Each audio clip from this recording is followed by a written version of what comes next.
Should we all just stay home for the next month and order DoorDash and put our phones on silent? It is a valid question because between June 28th and July 31st, the sky is serving up a cluster, you know what, of chaotic astrology transits. Now, I'm not here to paint a picture of total insanity and doom and meltdowns, but in this video, I am going to give you a survival guide to hopefully bypass the drama and avoid the shenanigans. And stick around because there is one specific date in mid-July that is a total wild card no one else is talking about, and we don't want it to catch you off guard. So, friends, coffee up. Let's get into the insane astrology of end of June into July 2026. Okay, first up, Mercury retrograde. Yes, many of us know all about Mercury retrograde. Don't sign important documents, make important decisions, buy computers, cars, blah, blah, blah. But this Mercury retrograde coming up on June 29th is in Cancer, and it has an entirely different drama vibe to it. First of all, because it's in Cancer, it's going to trigger our emotions, and Mercury goes retrograde on a freaking full moon. The moon rules Cancer. So hello, it's a full moon in Capricorn on the 29th, and that Capricorn moon is square Neptune in Aries. Let's translate all of this into hello, uncomfortable truths. Neptune is the planet of illusions, and Aries is all about direct action. So when they square off with Capricorn, the fog is going to lift in a way that, it might sting. So here's a possible scenario that might manifest. Hello, the deluded person from your past trying to rattle your chains and breeze back into your life with a, "Oh, did you miss me?" And in the Capricorn full moon way, you're going to be like, "Wasn't I clear that I never freaking wanted to see you again and deal with your self-centered shit?" This isn't just a mood swing, this energy. It's a structural shift in how you handle people who don't respect your time. Now, I will, of course, be doing a combined astrology tarot video just on this Capricorn full moon. So stay tuned for that. Subscribe and hit the bell so you don't miss it. And also, let's talk about Gemini for a minute. Mercury rules Gemini. So what is happening in that sign at the end of June, and of course in Virgo too, but we have on the 28th, Mars going into Gemini. So that is schizo on steroids. Do we know if we are coming or going? Or other people may be here one day and poof, vanish the next. People may act erratically or talk out of both sides of their mouth. With a Mercury retrograde in Cancer, emotions are already running high. Neptune squaring the full moon in Capricorn. Either the truth is revealed about someone's double dealings and or confusion, or you could be even more confused. That's Mars and Gemini for you, combined with all the other shenanigans that are going on. Then, to add drama fuel to the situation, we have Jupiter going into Leo on June 30th. Now, that's not necessarily a bad thing at all by itself. And I will be doing some videos on Jupiter and Leo for all the signs, astrology and tarot. But the day Jupiter goes into Leo on the 30th, it's a day after the full moon. Jupiter will be squaring tense energy, Chiron, back in Taurus, a place where it hasn't been since 1984. Now, Chiron can trigger our sensitivities, our wounds. And in Taurus, when it brings that tense friction energy of the square, Jupiter in Leo could massively trigger a disrespect wound. A 5 of Pentacles, I'm out in the cold moment. Or you could just be very dramatica, toss your hair and stomp off. That's very Leo. And take your toys and go home rather than deal with someone who thinks they can belittle you or cheat you or disrespect you in some way. Do you have a situation going on in your life that has that dynamic? It could really kick off at this particular time. Let me know in the comments. I mean, isn't this quite enough to make us all just want to stay home? Yeah, I think so. But wait, there's more. Another very potentially triggering aspect, and it is a freaking doozy. If you love the anti-doom, no BS style in which I discuss astrology, I'd like to invite you to sign up for my free monthly stellascope on my website. You'll get dates to pay attention to, the good, the bad, the ugly, and find out what the actual F is going on. And there's mini horoscopes for each sign. If you're interested in that, completely free. The link is in the description. All right, now, the next triggering aspect is Mars in Gemini and Uranus having a fireworks party. Yes, in Gemini. I want you to all have your head on the proverbial swivel during this whole window of time, June 28th through July 9th.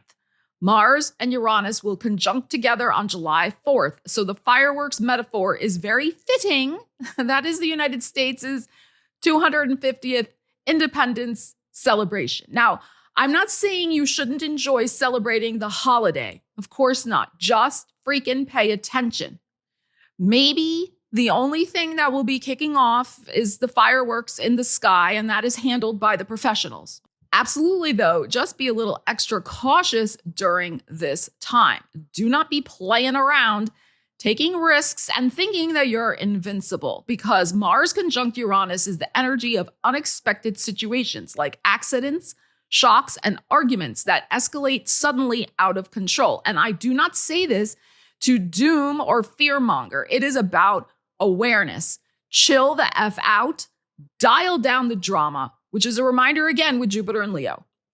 Remember too, we're under a Mercury retrograde in Cancer, so old hurts or upsets may resurface. And the next thing you know, the drunk relative is setting off fireworks and scaring the dogs and laughing like the maniac narcissist that they are. You get the picture. Then on July 9th, mark your calendars because this is the wild card I mentioned. Venus is going to move into Virgo and it'll run right into the south node of karmic shit stirring. Venus in Virgo can be hypercritical, and with everything else going on, oh yes, Venus is ready to read you the riot act from the book she's been keeping about all the ways in which you have disappointed her. A full-bodied list of complaints and grievances from the past that she wants addressing right now, or else. And, friends, with that Mercury retrograde in Cancer, that list goes back to like the day you were freaking born, okay? Like seriously. So there's an energy there of damned if you do, damned if you don't. How are you going to please this energy? You probably aren't going to.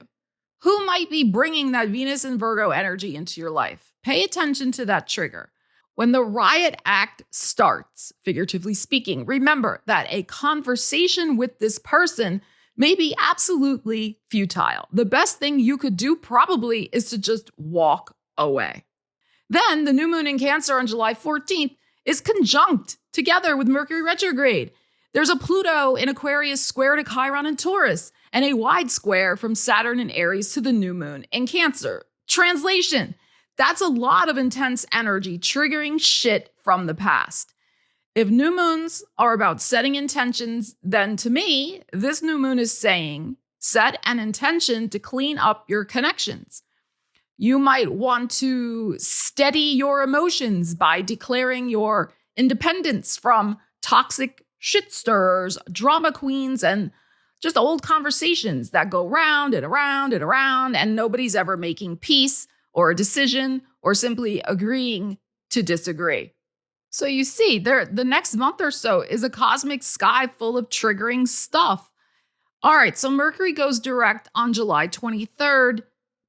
It will be square Saturn in Aries. So yeah, by then, hopefully you will have made up your mind to have a tough conversation or just say F it and protect your tender heart by moving on. There's no sense trying to talk sense into someone who really does not care that they keep hurting your feelings. Then on July 29th, we have the full moon in Aquarius, conjunct Pluto, retrograde, and opposite Jupiter and the sun in Leo. This is another potentially combustible drama energy.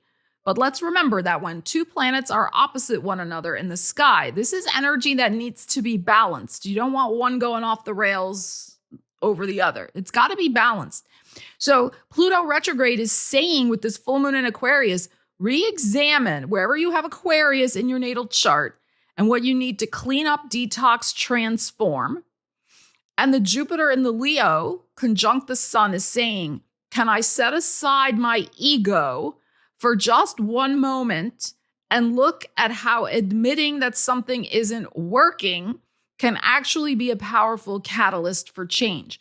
Can I get out of my own way and eliminate something in the Aquarius area of my chart in order to grow and expand in the Leo area of my chart? But there is a little bit of energy there about an ego check.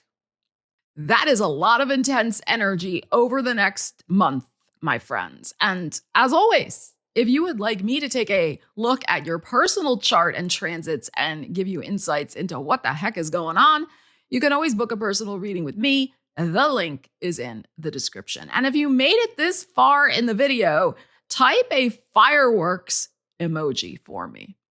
I would love to hear from you in the comments. What are you already sensing maybe coming, that may be triggering, or that you may have to deal with in the month ahead? Let's support one another in the comments.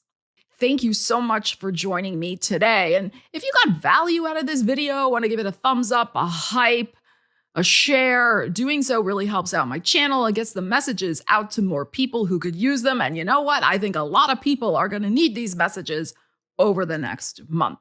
So love you guys. Take care. Stay frosty over the next month. Stella Wilde, signing out.